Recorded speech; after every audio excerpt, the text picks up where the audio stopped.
தமிழ்நாட்டினுடைய முதல்வராக திராவிட மாடல் ஆட்சியை இந்திய திருநாட்டுக்கு எடுத்துக்காட்டாக சிறந்த முறையிலே ஆட்சி நடத்தி கொண்டிருக்கின்ற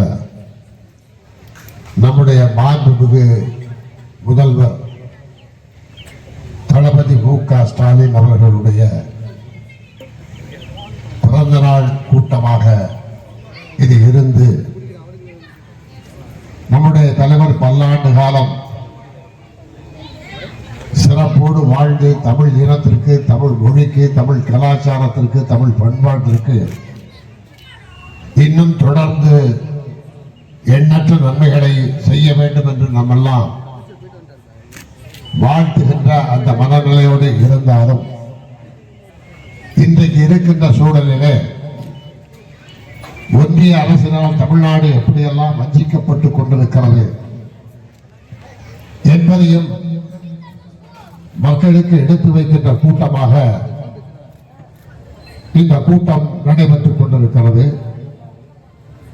கூட்டத்திற்கு தலைமை கொண்டிருக்கின்ற நன்மைகள், திட்டங்கள் இவற்றையெல்லாம் பட்டியலிட்டு எடுத்து வைத்து அமர்ந்திருக்கின்ற இந்த தொகுதியினுடைய சட்டமன்ற உறுப்பினர் என் அன்பிற்கும் பாசத்திற்கும் உரிய அருமை தம்பி இனிகோ இருதயராஜ் அவர்களே,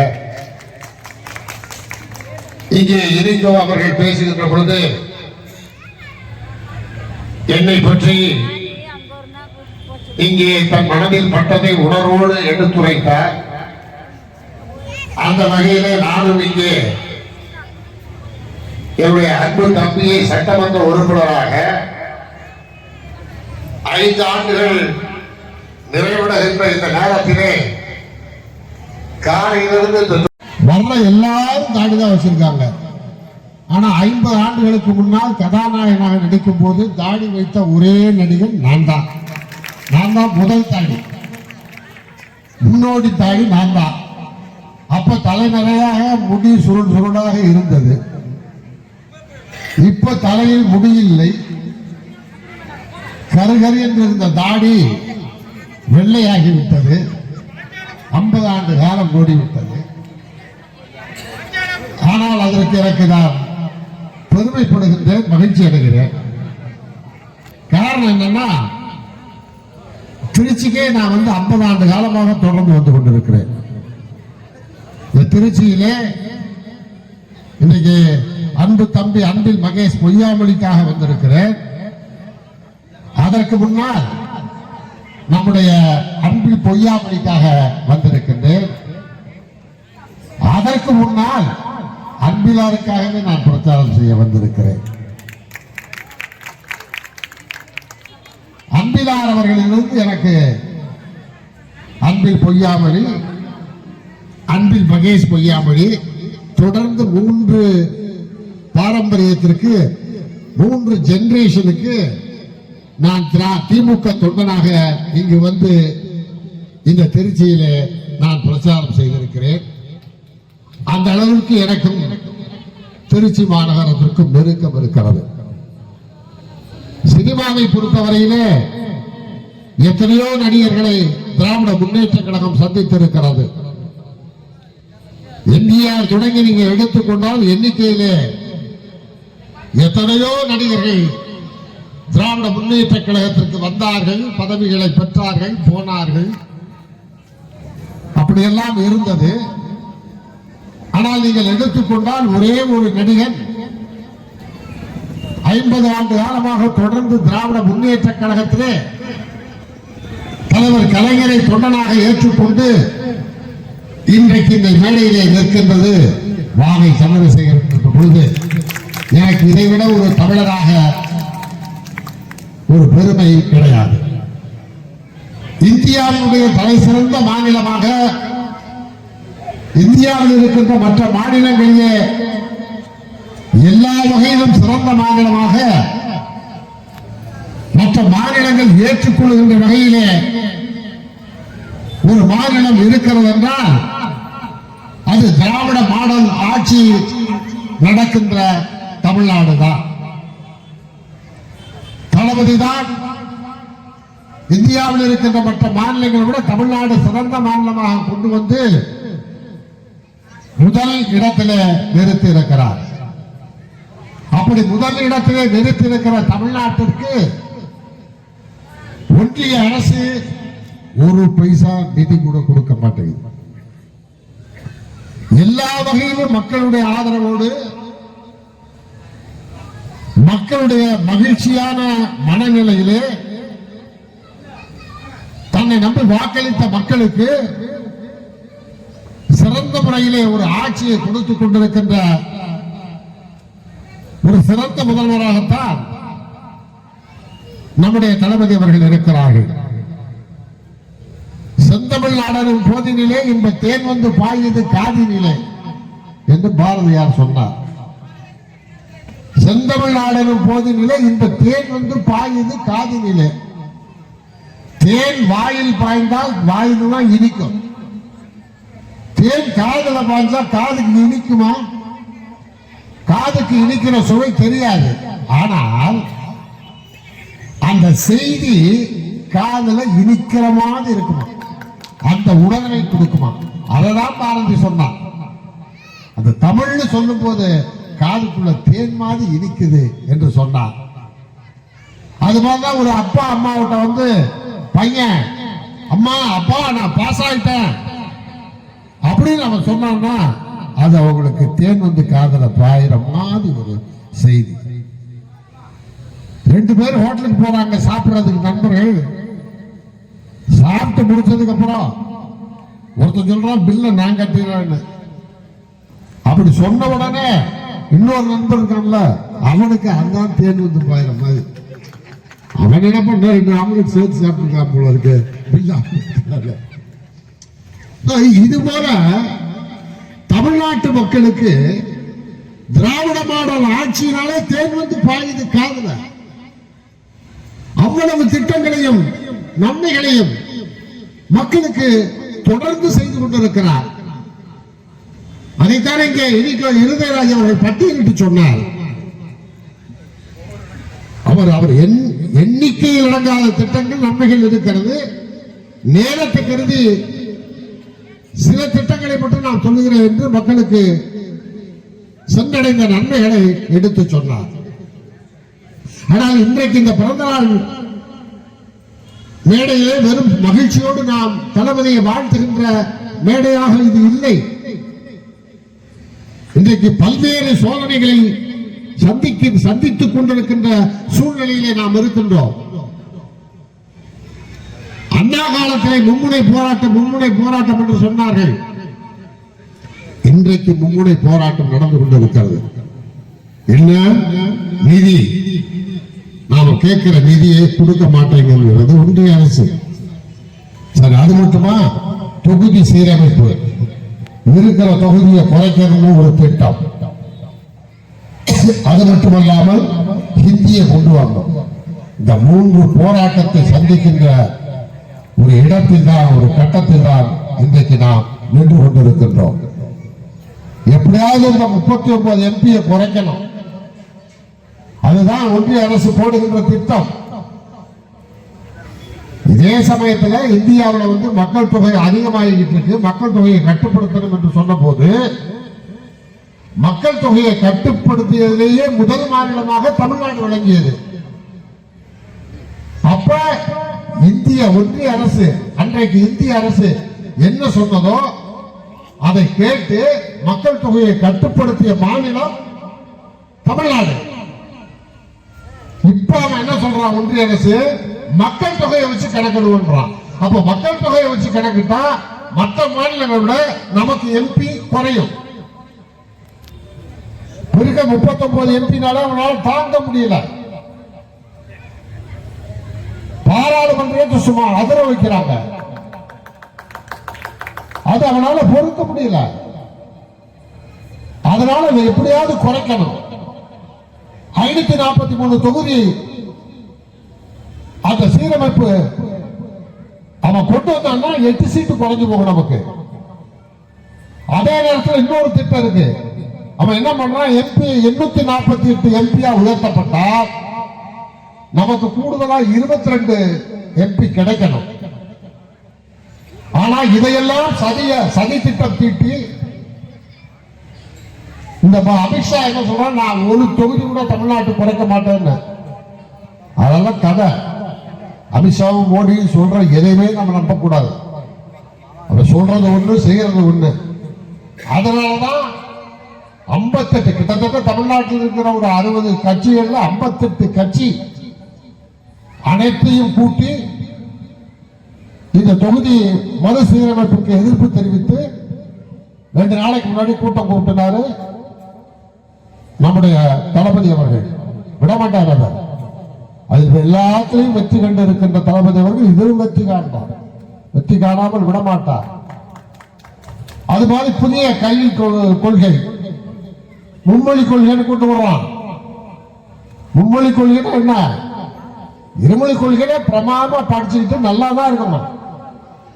தாய்மொழியையும் இங்கிலீஷையும் கத்துக்கிட்டு இந்தியாவில் இருக்கிற மாநிலத்திலே அதிகமா படித்தவர்கள் இருக்கிற மாநிலம் வந்து தென் தமிழகத்தில் தான். கேரளாவும் தமிழ்நாடு தான் நம்பர் 1 இருக்கு.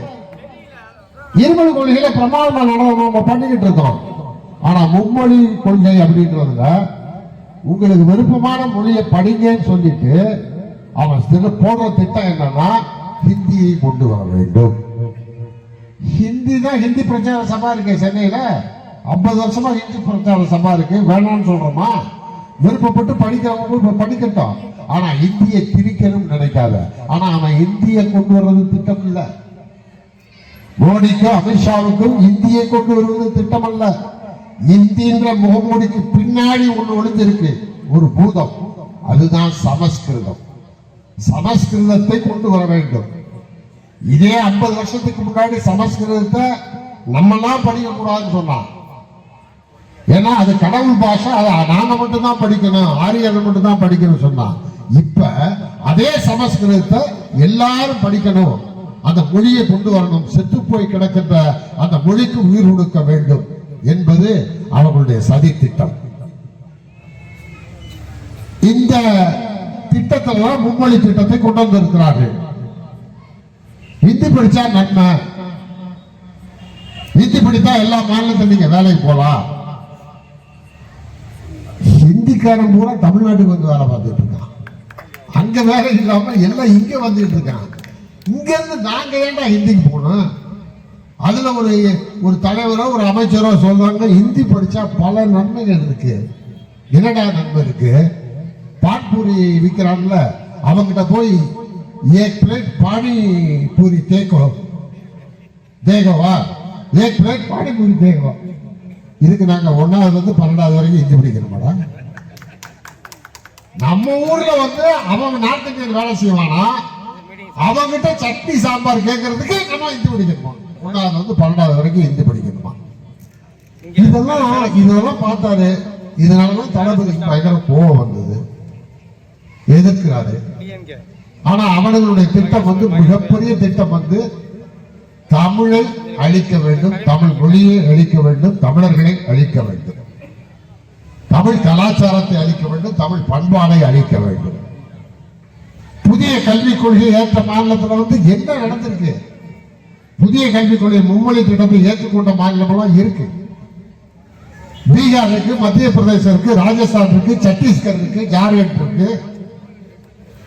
அங்கெல்லாம் மும்மொழிக்கு வந்து 3 மொழி 2 மொழிக்கு சொல்லிக் கொடுக்கறதுக்கே வாத்தியார் இல்ல, டீச்சர்ஸ் இல்ல, மும்மொழிக்கு இல்ல.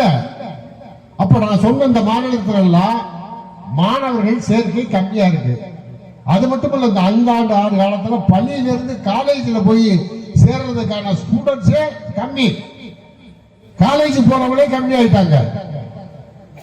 ஆனா அந்த கல்வி அமைச்சர் என்ன சொல்றார்? மும்மொழி கொள்கையை ஏற்றுக்கொண்டால்தான் தமிழ்நாட்டிற்கு கல்வி நிதி 2150 கோடி ரூபாய் தருவோம் என்று சொல்ற. எவ்வளவு கொடுமை, எவ்வளவு கொடுமை. ஆனால் எந்த நிதியுமே உங்கள்கிட்ட ஒன்றிய அரசிலிருந்து வாங்காமல் மிக சிறப்பாக நடத்தி கொண்டிருக்கின்றார் திராவிட மாடல் ஆட்சியை தளபதி அவர்கள். இப்ப 2150 கோடி ரூபாய் தரமாட்டேன்னு சொல்றார். ஆனா இதுவரைக்குமே நீ நிதி கொடுக்காமலே பள்ளி கல்வித்துறை அமைச்சராக நம்முடைய அன்பில் மகேஷ் பொய்யாமொழி சிறந்த முறையில் ஆட்சி நடத்தி கொண்டிருக்க, சிறந்த முறையில் அவருடைய துறையை கவனித்துக் கொண்டிருக்கிறார். நீ 2150 கோடி இல்ல 10,000 கோடி கொடுத்தாலும் ஒரு ஹிந்தி ஒரு சமஸ்கிருத தமிழ்நாட்டுக்குள்ள தளபதி அவர்கள் வர விட மாட்டார், நுழைய விட மாட்டார். அது மட்டும் உறுதி. ஹரியானா, பீகார், மராத்தி இந்த மாநிலத்தெல்லாம் மும்மொழி கொள்கை. அது ஒவ்வொன்றிலையும் ஒவ்வொரு. இப்ப தமிழ்நாட்டில் தமிழ் பேசுற மாதிரி ஹரியானால ஒரு மொழி பேசுறாங்க, பீகார்ல ஒரு மொழி பேசுறாங்க, மராத்தியில ஒரு மொழி பேசுறாங்க. ஆனா அந்த மொழியெல்லாம் இப்ப பேசுறது இல்லை. அது மாதிரி தமிழ்நாட்டுக்குள்ள நுழைஞ்சு தமிழ்நாட்டுக்குள்ள தமிழ் மொழி நம்ம பேசக்கூடாது. இப்ப வந்திருக்கிற நார்த் இந்தியன் மாதிரி இன்னொரு பங்கு உள்ள வந்துருச்சுன்னா தமிழ் மறந்தாயிரும், தமிழ் மொழியே பேச முடியாது. இப்ப நான் சொன்னேன் ஹரியானா பீகார்ல தமிழ், தமிழ்நாடுனா தமிழ் மொழி, ஹரியானா ஹரியானா மொழி இருக்கு, பீகார்ல பீகாரின்னு ஒரு மொழி இருக்கு, மராத்தியில மராத்தி ஒரு மொழி இருக்கு. ஆனா அங்க அந்த மொழி எல்லாம் பேசுறதுல எல்லா மாநிலத்திலையும் ஹிந்தி தான் பேசுறாங்க. அதே நிலைமை தமிழ்நாட்டிற்கு மிக சீக்கிரமா வர்றதுக்கான வாய்ப்பு இருக்கு. மோடி அமித்ஷாவுடைய திட்டமே அதுதான். ஆனால் அதையெல்லாம் தாண்டி தமிழ்நாட்டிலே சமூக நீதி, கல்வி, மருத்துவம் எந்த துறையை எடுத்துக்கொண்டாலும் ஒரு சிறந்த ஆட்சியை நடத்தி கொண்டிருப்பது திராவிட முன்னேற்ற கழகத்தினுடைய ஆட்சி. ஆனா தமிழ்நாட்டுக்கு வரும்போதெல்லாம் மோடி ஆகட்டும் அமித்ஷா ஆகட்டும், மோடி ஒரு அருமையான நடிகர்னா மோடி தான் சிறந்த நடிகர், பிரமாமான நடிகர். நான் நடிகர் தான், நான் 300 படத்துக்கு மேல நடிச்சிருக்கேன். இந்தியாவினுடைய சிறந்த நடிகர் என்ற தேசிய விருதை அப்துல் கலாம் ஐயால் பெற்றிருக்கிறேன். 2003 தமிழக அரசு கொடுக்கின்ற விருதுகளை பெற்றிருக்கிறேன், மற்ற மாநிலங்களில் விருதுகளை பெற்றிருக்கிறேன். ஆனா இந்த விருதுகளை எல்லாம் விட எனக்கு ஒரு பெரிய விருது ஒண்ணு இருக்கு. எப்படின்னா தம்பி இருங்கராஜ சொன்னேன், ஒரு தொண்டராக கலைஞரோடு நெருங்கி பழகுகின்ற வாய்ப்பு அரிதாகத்தான் கிடைக்கும். அவர் பெயரை சொல்லி அழைத்து தன் அருகிலே உட்கார வைத்துக் கொள்கின்ற அந்த அன்பு இருக்கிறது, அந்த பாங்கு இருக்கிறது. தலைவர் கலைஞருக்கு ஒரு சாக்லேட் பிடிக்கும், மில்க் சாக்லேட் ரொம்ப பிடிக்கும். அது எங்களுக்காக தெரியாது, அது இருங்கராஜ் மட்டும் தெரியும்.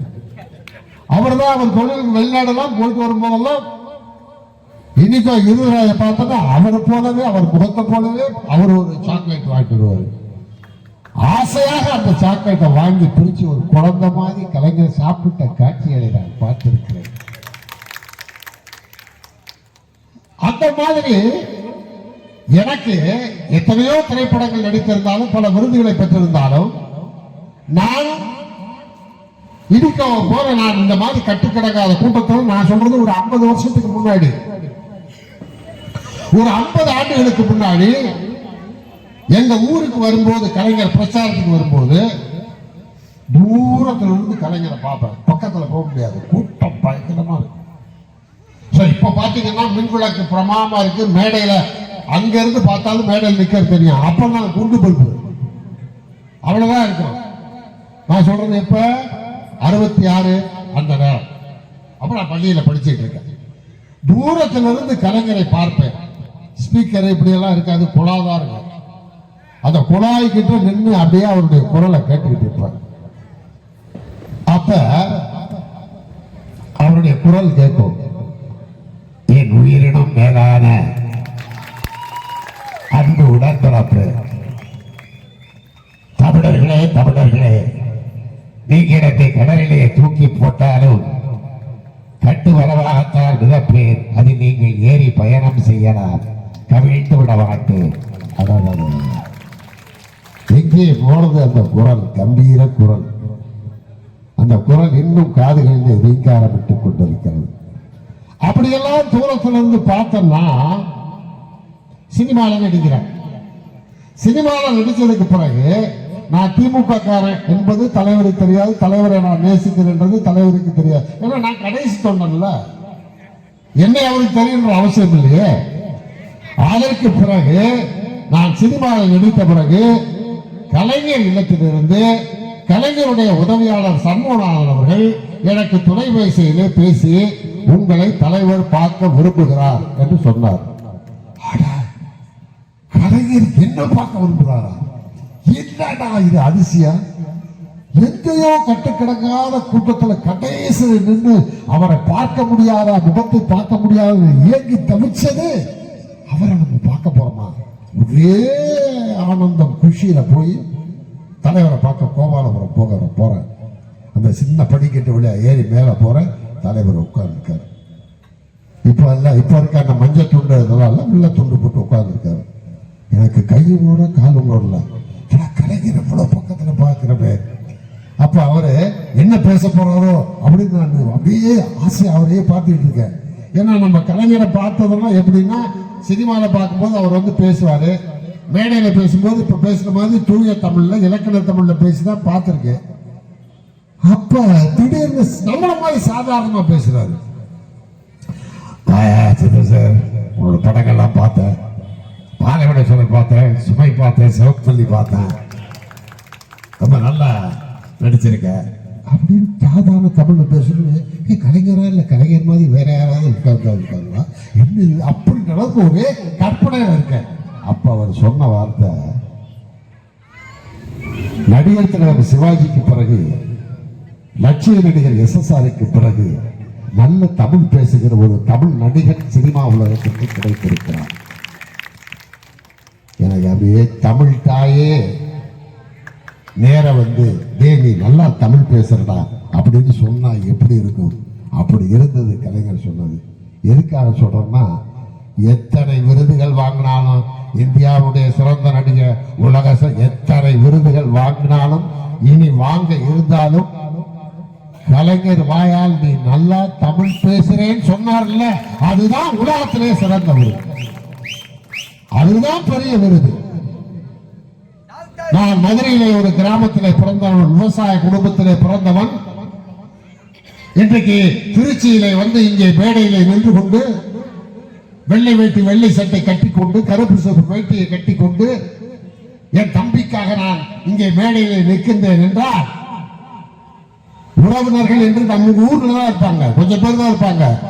ஆனால் தமிழ்நாட்டில் எங்க போனாலும் எனக்கு உறவு, எங்க போனாலும் எனக்கு சொந்தம். இது யார் கொடுத்தது? என் தலைவன் கலைஞர் கொடுத்தது, என் தலைவன் தளபதி கொடுத்தது. உறவு, ரத்தம், சொந்தம், இனம், மொழி, பண்பாடு, கலாச்சாரம் எல்லாம் நாங்க தான்டா. எங்களை அழிக்க முடியுமா மோடி? எங்களை அழிக்க முடியுமா அமித்ஷா? நீ எவ்வளவு பெரிய நடிகர் எங்களுக்கு தெரியும். நீ தமிழ்நாட்டுக்கு வரும்போது வேட்டி கட்டிக்கிற, பாரதியார் வாழ்கின்ற திருக்குறளை பற்றி பேசுற. ஆனா நீ பிளைட்ல ஏறி அந்த வேஷ்டி அவுத்து பேண்ட போடங்களே தமிழக எப்படி க்ளோஸ் பண்ணலாம்னு திட்டம் போடுற. மோடியும் அப்படித்தான். ஒருத்தர் இருந்தாலே பெருந்துள்ள, இதுல 2 பேர். அந்த ஒரு பழமொழி சொல்லுவாங்க தமிழ்நாட்டில், மன்னர்கள் காலத்தில் ஒரு பழமொழி, ஒரு உரைக்குள் 2 வாள் இருக்க முடியாது என்று சொல்வார்கள். அது என்னன்னா, 2 ஈக்குவலான வீரர்கள் வந்து ஒரு இடத்துல இருக்க முடியாது, ஒரு உரைக்குள் ஒரு வாள் தான் இருக்க வேண்டும் அப்படின்னு. அது வந்து ரொம்ப வீரத்துக்கு எடுத்துக்காட்டு உதாரணம். அது மோடிக்கு அமித்ஷாக்கு அது ஒத்து வராது. மோடிக்கு அமித்ஷாக்கு என்ன ஒத்து வருதுன்னா, புருஷன் பொண்டாட்டி இருக்காங்க, வீட்டுக்காரு காலைல வேலைக்கு போனோம், புது வீடு கட்டிருக்காரு. வெளியில வரும்போது பார்த்தா வீட்டுல ஒரு சின்ன விரிசல், சின்னதா ஒரு விரிசல். ஏன்னா வா புது வீடு கட்டினா அதுல ஒரு விரிசல் இருக்கே அப்படின்னு வருத்தத்தோட போயிட்டாரு. அவர் என்ன சொன்னாலும் அவங்க சம்சாரம் கேட்காது, மெதுவாதான் செய்ய எல்லாம் அந்த மாதிரி. ஆனா அன்னைக்குன்னு அதை கொத்தி பூசி எல்லாம் நல்லா சுத்தமா வச்சிருக்கு. இவர் வேலைக்கு போயிட்டு வந்தோடனே பார்த்தா, நான் சொன்னாலே செய்ய மாட்டேன், நான் சொல்றதுக்கு முன்னாடியே நான் வருத்தப்பட்டேன். ஏன்னா வீட்டுல ஒரு விரிசல் இருக்கேன்னு, அதை கொத்தி பூசிட்டிய எப்படிமா? அது சம்சாரம் சொல்லிச்சா, ஒரு வீட்டுல 2 கிராக் இருக்கக்கூடாது, ஒரு கிராக் நீ, இன்னொரு கிராக் இருக்கக்கூடாது, அதனால இந்த ஒரு கிராக் போதும்னு சொல்லிட்டான். அது மாதிரி தான் இது. இங்க 2 கிராக் இருக்கு. இந்த 2 கிராக் வந்து நமக்கு வேற மாநிலத்துக்கு தொல்லை கொடுக்குதோ, நமக்கு தொல்லை கொடுக்குது. ஆனா விட மாட்டாரு. எல்லா வேலையும் தெரிந்தவர், எல்லாம் உணர்ந்தவர், தெரிந்தது புரிந்தது அறிந்தது அறியாதது தாம் வசனம் வரும் சினிமாவில் திருவிளையாடல்ல நக்கீரன் சிவாஜி பேசுவார்ல, அனைத்தும் தெரிந்தவர் தளபதி ஸ்டாலின் அவர்கள். தெரிஞ்சுக்கங்கன்னு யாரை சொல்றேன்னா மோடியை சொல்றேன், மோடியும் அமித்ஷா சொல்றேன். எங்களுக்கு தெரியும் எங்க தலைவர் யாரு, எங்க தலைவர் தளபதி எப்படியெல்லாம் கையாளுவாரு, எப்படி எதிரிகளை அழிப்பார்னு எங்களுக்கு தெரியும். ஆனா உங்களுக்கு தெரியாம நீங்க விளையாடுறீங்க. தமிழ்நாட்டில் பெரியார் இருந்தாரு. பெரியாருடைய குணம் முரட்டுத்தனமா பேசுவாரு. அண்ணா இருந்தாரு. அண்ணா ரொம்ப கனிவா பேசுவார். அவர் கோபம் கூட முகத்தை வச்சு தான் கண்டுபிடிக்க முடியும். கலைஞர் இருந்தாரு. ரொம்ப உணர்ச்சி வசப்பட்டு பேசுவாரு. உணர்ச்சி வசப்பட்டு வாழ்த்திடுவாரு, திட்டிடுவாரு, ரெண்டு செஞ்சிருவாரு. ஆனா இந்த மூன்று பேரும் தான் தமிழ்நாட்டிலே இன்னைக்கு நம்ம நல்லா இருக்கோம், இன்னைக்கு நம்ம எல்லாம் ஒன்னா கூடி கம்பீரமாக உட்கார்ந்துருக்கோம்னா அதுக்கு காரணம் பெரியார், அண்ணா, கலைஞர் தான். அதுல மாற்றுக்கிறது கிடையாது. ஆனால் பெரியார் மறைந்த உடனே திராவிடர் கழகம் முடிஞ்சுனாங்க. அதுக்கப்புறம் அண்ணா அதை தலை தூக்குனாரு. அண்ணா என்ன சொன்னாரு, நீங்க பெரியாரை விட்டு வெளியே வந்துட்டீங்களே, நீங்க அப்போ பெரியாருக்கு எதிரியான்னு கேட்டபோது நாங்கள் இரட்டை குழல் துப்பாக்கி என்று சொன்னார். கலைஞர் வந்த பிறகு இந்த ஆட்சியவே பெரியாருக்கு காணிக்கையாக கொடுக்கிறேன் பெரியாரை போய் பார்த்தாரு. ஆக பெரியாருக்கு ஒரு குணம், அண்ணாவுக்கு ஒரு குணம், கலைஞருக்கு ஒரு குணம். மூன்று பேரும் வெவ்வேறு குணம் படைத்தவர்கள். மூன்று பேரும் வெவ்வேறு விதத்திலே தமிழ்நாட்டு மக்களுக்காக, தமிழ் மொழிக்காக, கலாச்சாரத்திற்காக, பண்பாட்டிற்காக சாதனை செய்தவர்கள். இந்த மூன்று பேரும் இல்லை என்ற போது இந்த நாடு எப்படி இருக்கும், இந்த தமிழ்நாடு எப்படி இருக்கும், இந்த திராவிடர் கழகம் என்ன ஆகும், இந்த திராவிட முன்னேற்ற கழகம் என்ன ஆகும் என்று யோசித்தார்கள். தளபதி வந்தாரு. கலைஞர் அரசியலில் இருக்கும் போது அவர் சந்தித்த தேர்தல்களை விட அதிகமான வெற்றியை சட்டமன்றத்திலே, நாடாளுமன்றத்திலே, உள்ளாட்சி தேர்தலில் எல்லாத்திலையும் வெற்றியை செய்து காட்டியவர் தான் தளபதி அவர்கள். அதனால மோடிக்கு அமித்ஷாவுக்கு சொல்றது, நான் சொல்றது என்னன்னா, எங்கள்கிட்ட மூணு பேர் இல்லை அப்படின்னு நினைக்காதீங்க. பெரியாரு, அண்ணா, கலைஞர் மூன்று முகமும் ஒன்னா சேர்ந்து ஒரு முகம் இருக்குதுன்னா அது தளபதி மு.க. ஸ்டாலின். அதனால பெரியாருடைய குணமும் இருக்கும், அண்ணாவின் குணமும் இருக்கும், கலைஞரின் குணமும் இருக்கும், தளபதிக்கென்ற ஒரு தனி குணமும் இருக்கு. அதனால மவனை நீங்க உங்க கதை முடிய போது அதை நாங்க வேடிக்கை பார்க்கத்தான் போறோம். அப்பதான் அன்பிலால் வர்றாரு. அன்பிலால் வந்த உடனே என்ன தலைவர், என்ன டல்லா இருக்கீங்க, என்ன விஷயம் கேட்கிறாரு. ஒண்ணும் இல்லையா, என் படத்தோட சென்சார் நடந்துட்டு இருக்கு, நிறைய டயலாக் எல்லாம் கட் பண்றாங்க, முக்கியமான டயலாக் எல்லாம் வெட்டுறாங்க, எனக்கு ரொம்ப வருத்தமா இருக்கு அப்படின்னாரு. அப்படியா தலைவர, சரி சரி கொஞ்சம் இருங்க அப்படின்ட்டு வெளியே வந்தவர் அன்பிலாரு. என் வசனத்தை வெட்டுறாங்கன்னு தான் சொன்னாரு கலைஞர். நேர சென்சார் போர்டு கொண்டாரு அன்பிலார். நானும் அவரும் மேல அந்த ஆபீசர்ஸோட மாடியில ஆர்கியூ பண்ணிட்டு இருக்கோம். கீழே இருந்து சந்திரசேகர் அவர்தான் அப்படின்னாரு. எட்டி பார்த்தா அன்பிலார் நிற்கிறாரு. என்ன என் தலைவர் டயலாக் வெட்டுறானே, தொலைச்சு போடுவான், அவன் டயலாக் வெட்டினால நான் அவனை வெட்டு விட்டு அறுவை வைக்க முடியாது. எந்த அளவுக்கு தலைவர் மேல் கொண்டிருக்கின்ற அன்பு, பாசம், இது மாதிரி காட்சிகள் எல்லாம் நான் பார்த்தேன். அதனாலதான் எனக்கு ஒரே நினைவு, இது போதும் நமக்கு. என்னுடைய தம்பி இனிக்க கூட நான் சொல்லுவார், அண்ணா இதுதானே நிறைவான வாழ்க்கை, தலைவர் நம்ம மேல அன்பு வச்சிருக்காரு, கலைஞருடைய அன்பு, தலைவருடைய அன்பு, இது போதுங்க வாழ்க்கையில் நிம்மதி. நம்ம ஒரு தமிழனா இதை விட என்ன சந்தோஷம்னு சொல்லுவாங்க. அதுதான் நமக்கான ஒரு அங்கீகாரம், அதுதான் நமக்கு கிடைத்திருக்கிற பெருமை. அந்த பெருமையோடு நாம் எல்லாருக்கும் கிடைத்திருக்கிற பெருமை, நாம் எல்லோருக்கும் கிடைத்திருக்கிற பெருமை.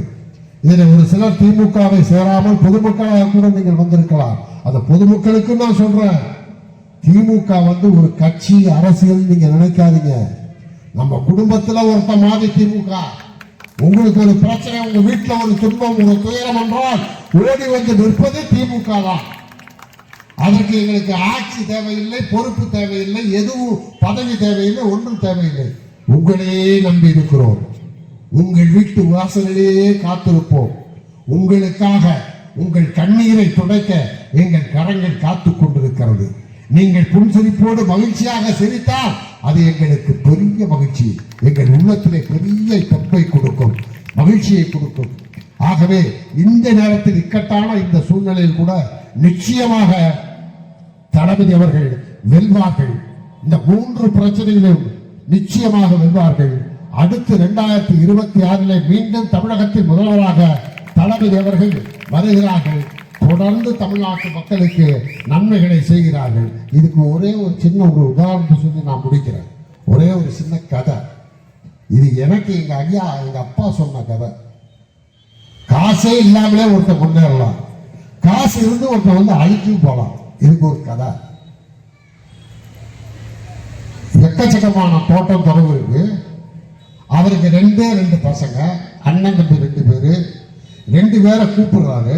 எப்ப எனக்கு வயசாகி போச்சு, நான் ஓய்வு எடுத்துக்கலான் இருக்கேன், நீங்க 2 பேர் உங்க 2 பேருக்கு சொத்தை சரிசமமா பிரிச்சு கொடுத்துடுறேன், நீங்க அதை வச்சுக்கிட்டு உழைச்சு முன்னேறுங்க, ஒரு 5 வருஷம் கழிச்சு என்ன வந்து பாருங்க அப்படின்னு சொத்தை பிரிச்சு கொடுத்துட்டாரு சமமா. அப்ப அந்த 2 பேரும் கேட்கிறாங்க, அப்பா நீங்க பிரிச்சு கொடுத்துட்டீங்க, நாங்க நல்லா இருக்கிறதுக்கு முன்னேறதுக்கு ஏதாவது ஒரு யோசனை சொல்லுங்களேன் அப்படின்னு சொன்ன உடனே அவர் சொல்றாரு, உங்களுக்கு 3 யோசனை சொல்றேன், 3 யோசனை. நம்ம வீட்டுல இருந்து தோட்டம் ஒரு 5 கிலோமீட்டர், தோட்டத்துக்கு நிழல்லையே போ, நிழல்லையே வா, வெயில் படக்கூடாது, நல்ல வாய்க்கு ருசியா சாப்பிடு, 2வது நிம்மதியா தூங்கு, 3வது. இந்த 3 மட்டும் செய்ய நீங்க முன்னேறுவீங்களா போங்கடான்ட்டு அனுப்பிச்சு விட்டாரு. 2 பேர் போயிட்டாங்க. 5 வருஷம் கழிச்சு 2 பேர் வர, அண்ணன் தம்பி 2 பேரும். ஒருத்தன் பஞ்சையா பராரியா பிச்சைக்காரரா நிக்கிறான் அண்ணன், இன்னொருத்தன் இன்னும் செழிப்பா நிக்கிறான் தம்பி. அப்பங்கார கேட்கிற, என்னடா செஞ்சீங்க ஒவ்வொருத்தரா சொல்லுங்க. மூத்தவனை கேட்டா, அப்பா நீ சொன்ன மாதிரியே தான் செஞ்ச. என்ன செஞ்ச? நிழல்லே போய் நிழல்லே வர சொன்னீங்க, அதனால வீட்டுல இருந்து தோட்டத்துக்கு பந்தல் போட்டான், பந்தல் போட்டு நிழல்லே போய் நிழல்லே வந்தேன். வாய்க்கு ருசியா சாப்பிட சொன்னீங்க, தினம் பிரியாணி தான், கறி கோழி மீன்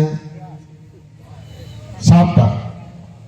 நல்ல ரெஸ்ட் எடுக்க சொன்னீங்க, பாதி தூரத்துல ஒரு கெஸ்ட் ஹவுஸ் கட்டினேன், தோணிப்பல ஒரு கெஸ்ட் ஹவுஸ், இடையில நல்லா தூங்குவோம்ப்பா, படுத்து தூங்கி நல்லா ரெஸ்ட் எடுத்து சொத்து பூரா காலி ஆயிடுச்சு. சின்னவனா நீ என்னடா செஞ்சேன்? அதே தான் நான் செஞ்சேன். எப்படி இருக்க? டபுள் ஆயிடுச்சுப்பா சொத்து. எப்படி? நீங்க தோட்டத்துக்கு நிழல்லையே போய் நிழல்லையே வர சொன்னீங்க, நான் காலையில சூரியன் உதிக்கிறதுக்கு முன்னாடி தோட்டத்துக்கு போயிடுவேன்.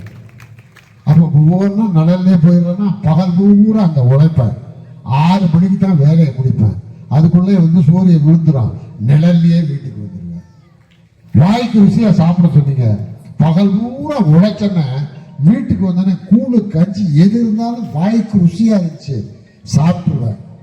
நிம்மதியா தூங்க சொன்னீங்க, பகல் பூரா உழைச்ச உழைப்புக்கு இந்த கஞ்சி குடிச்சதுக்கு தலையாடி கூட தேவையில்லை, கையை தலைக்கு வச்சா நிம்மதியான தூக்கப்பா சொத்து சேர்த்தப்பாங்க. மோடிக்கு அமித்ஷாவுக்கு நான் சொல்றது என்னன்னா, மற்ற மாநிலமெல்லாம் மூத்த மகன் மாதிரி இளைய மகன் எப்படி பண்ணி சொத்தை சேர்த்தாப்பாங்க, அதுதான் எங்க தளபதி ஸ்டாலின் அவர்கள்.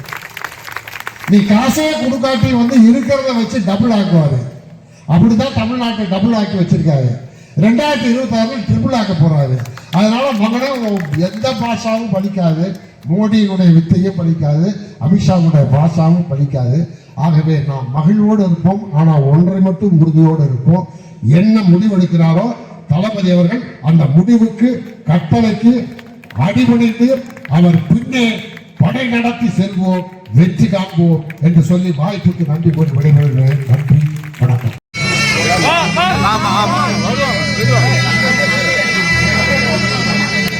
கள்ளக்கூட